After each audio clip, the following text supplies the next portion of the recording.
SRS Rainbow Group of Schools SSC 2026 పరీక్ష ఫలితాలలో 587 మార్కులతో గుంటుపల్లి అశ్విన్ సాయి ప్రతిపాడు మండలం ప్రథమ స్థానంలో నిలిచినందుకు శుభాభినందనలు.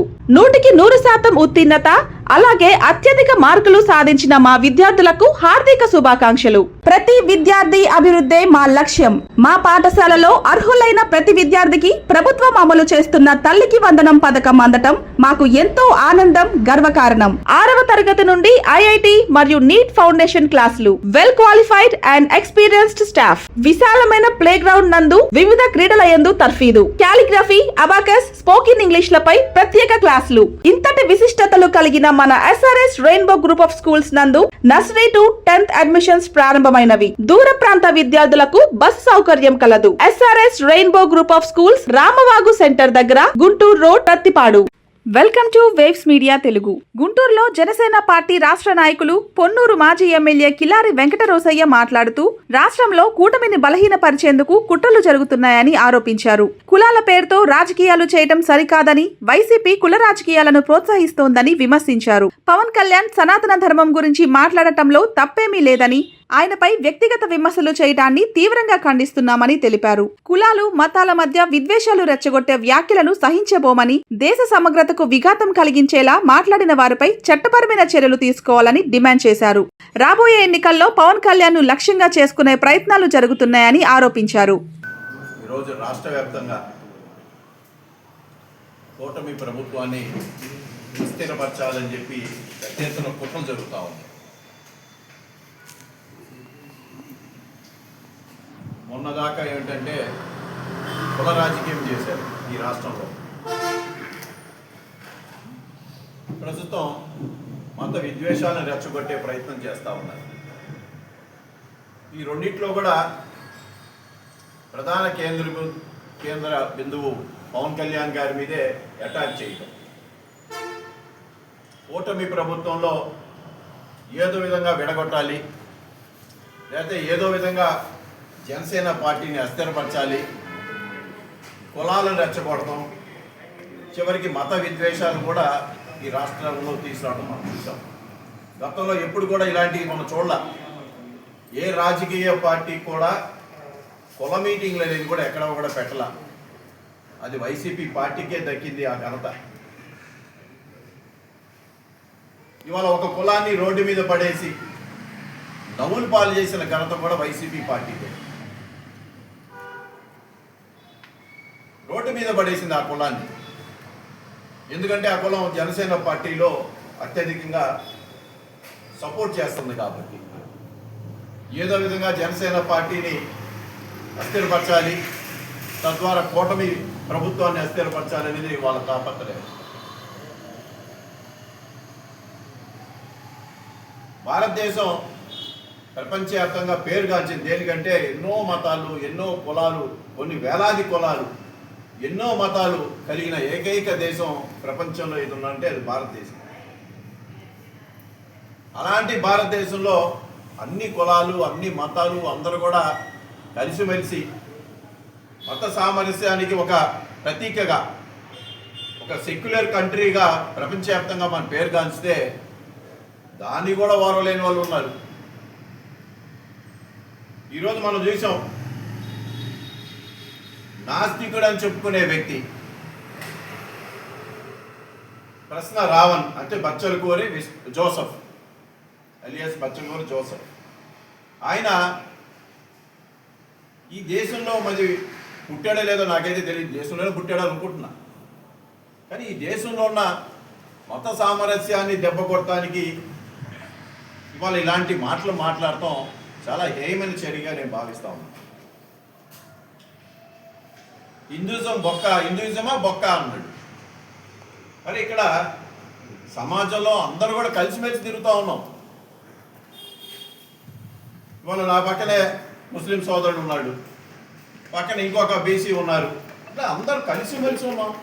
ఇలా ఇక్కడ ఎక్కడ కూడా లేదే ఈ సమాజంలో. రాజకీయ పార్టీలు అందరూ కలిసిమెలిసి తిరుగుతూ ఉన్నారు. ఇవాళ సడన్గా ఎందుకు ఆయనకి ఆ ప్రశ్న రావడానికి హిందూయిజం మీద ఎందుకే ఆయనకి మరి పగబుట్టిందో నాకు అర్థం కాదు. అది ఓ పక్కన నేను ఆస్తికుని అన్నాడు, ఇవాళ మళ్ళీ హిందూయిజం ఆ పక్క అంటాడు, లేకపోతే మహాభారతం గురించి మాట్లాడతాడు, రామాయణం గురించి మాట్లాడతాడు. రామాయణంలో రాముడు పారిపోయేట్టు చేసుకున్నాడు, లేదా మహాభారతంలో ద్రౌపది గురించి మాట్లాడతాడు. అంటే ఇక్కడ నువ్వు ఏం చెప్పదలుచుకున్నావు? సనాతన ధర్మం గురించి ఆయన ఆ టాపిక్ ఎత్తుకున్నారు. దాంట్లో తప్పేం లేదే. ఎవరి మతం వాళ్ళకున్నది, ఎవరి స్వతంత్రం వాళ్ళకున్నది, ఎవరికి ఎక్కడ ఆంక్షలు లేవు ఈ దేశంలో. సనాతన ధర్మం అనేది ఒక మతానికి సంబంధించింది కాదు. చాలా మందికి తెలియని విషయం ఏంటంటే సనాతన ధర్మం అనేది ఒక మతానికి సంబంధించిన ఇది కాదు. ఒక ధర్మాన్ని కాపాడే ఒక వ్యవస్థ. ఆ వ్యవస్థే ఇవాళ సనాతన ధర్మం. ధర్మం రక్షిత అన్నట్టుగా ఆ ధర్మాన్ని కాపాడేదే సనాతన ధర్మం. అది ఏ మతం అయినా అవ్వచ్చు. కానీ దాన్ని కూడా అవహేళన చేసుకొని మనందరం చూసాం యూట్యూబ్లో కానీ లేకపోతే వివిధ సోషల్ మీడియాలో సనాతన ధర్మాన్ని కూడా అవహేళన చేసిన సంఘటనలు మనం చూసాం. అంటే వాళ్ళు ఒక ఉద్దేశం ఏంటి? ఈ దేశ సమగ్రతని దెబ్బ కొట్టాలి అని తాపత్రయం. ఈ దేశంలో రామాయణం లేకపోతే మహాభారతం లేకపోతే ఖురాను లేకపోతే బైబిల్ అన్నీ ఒకటే. అందుకని ఈ దేశం ప్రపంచంలోనే ఒక పెద్ద సెక్యులర్ కంట్రీగా పేరుగాంచింది. అలాంటి వ్యవస్థలో ఇలాంటి వ్యక్తులు వచ్చి ఏ విధంగా మాట్లాడారు? పవన్ కళ్యాణ్ గారి గురించి మాట్లాడారు. సనాతన ధర్మం ఆయన ఎత్తుకున్నాడు కాబట్టి ఆయన టార్గెట్ చేశారు. ఓ పక్కన హిందూయిజంని టార్గెట్ చేశారు. అంటే దీని వెనకాల ఎవరు ఉన్నారు? ఇవాళ సందర్భం ఏముంది?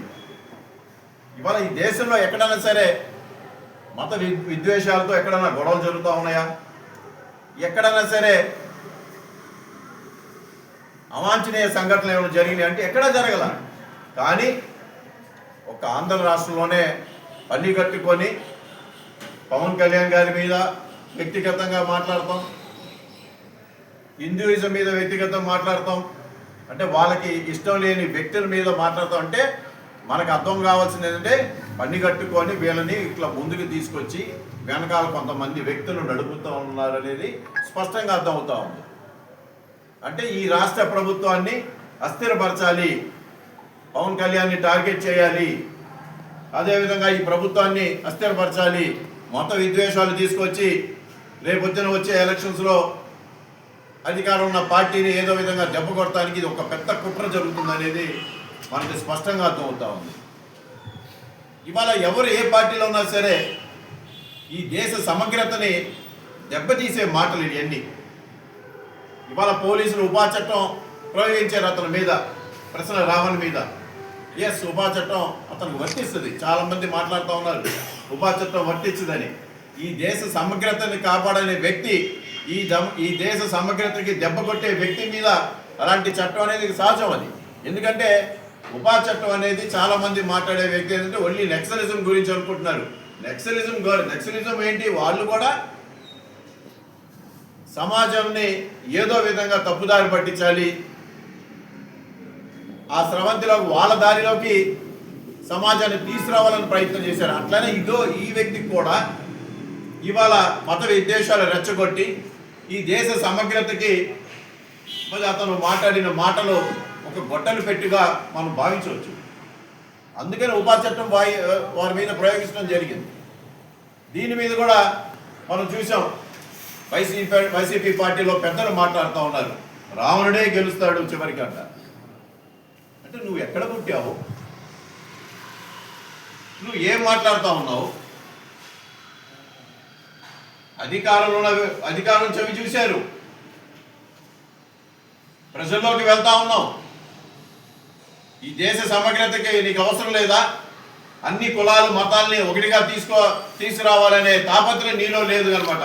అధికారం కోసం ఏ స్థాయికైనా దిగజారుతారనేది వైసీపీ పార్టీ స్పష్టంగా తెలియజేసింది. అంబటి రాంబాబు గారి ద్వారా, లేకపోతే కొడాలి నాని గారి ద్వారా, లేకపోతే ఇంకో వ్యక్తి ద్వారా, లేదా వాళ్ళ లీడరు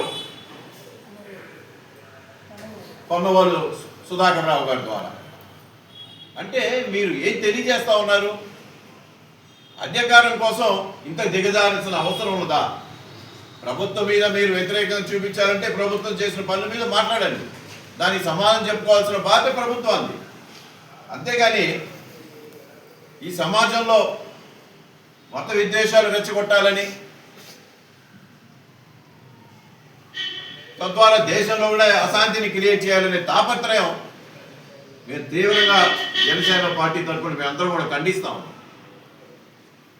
మరి ముఖ్యంగా పవన్ కళ్యాణ్ గారి మీద కూడా అతను అనరాని మాటలు అంటాం కూడా మేము తీవ్రంగా ఈ విధంగా ఖండిస్తూ, ఒక వ్యక్తిగతమైన ఆయన కూడా అంత గతంలో మాట్లాడిన విషయం కూడా తన మీద అన్న మాట కోసం ఆయన కోపంగా మాట్లాడిన విషయం ఎలక్షన్స్కి ముందు తన మీద ఆ రోజు ఏదైతే ప్యాకేజ్ స్టార్ అని చెప్పి అన్నందుకు ఆయన ఆ కోపం మీద ఆ రోజు ఆ మాటలు మాట్లాడారు. ఒక సందర్భం ఉన్నది. అది ఇవాళ నీకే సందర్భం ఉన్నది? పవన్ కళ్యాణ్ గారు నీకే అన్యాయం చేయలేదే, లేదా ఏ మతానికి అన్యాయం చేయలేదే. ఇవాళ రాష్ట్రంలో అన్ని చోట్ల ఎక్కడెక్కడున్న గిరిజన ప్రాంతాల అభివృద్ధికి ఆయన కంకణం కట్టుకొని తిరుగుతూ ఉన్నాడు. ఆయనకంటూ ఒక ప్రత్యేకతను ఏర్పరచుకున్నాడు. సో దీన్ని బట్టి అర్థమవుతుందంటే పవన్ కళ్యాణ్ గారి మీద ఒక టార్గెట్, ఈ రాష్ట్ర ప్రభుత్వం మీద ఒక టార్గెట్, దీని వెనకాల ఉన్న వ్యక్తులు ఇవాళ స్పష్టంగా మనకు అర్థమవుతూ ఉంది. వైసీపీ పార్టీ వాళ్ళ లీగల్ సెల్ని వాళ్ళకి అందిస్తాం, చేయూతను అందిస్తాం. రావణుడే గెలుస్తాడని అంబటి రాంబాబు గారు మాట్లాడతాం. ఉపా చట్టం ఇది దారుణం అంటాడు. మరి ఏ చట్టం పెట్టాలో నువ్వే చెప్పు. దీనికి మత విద్వేషాలు రెచ్చగొట్టే వ్యక్తికి, ఈ దేశ సమగ్రతకు దెబ్బ కొట్టే వ్యక్తికి,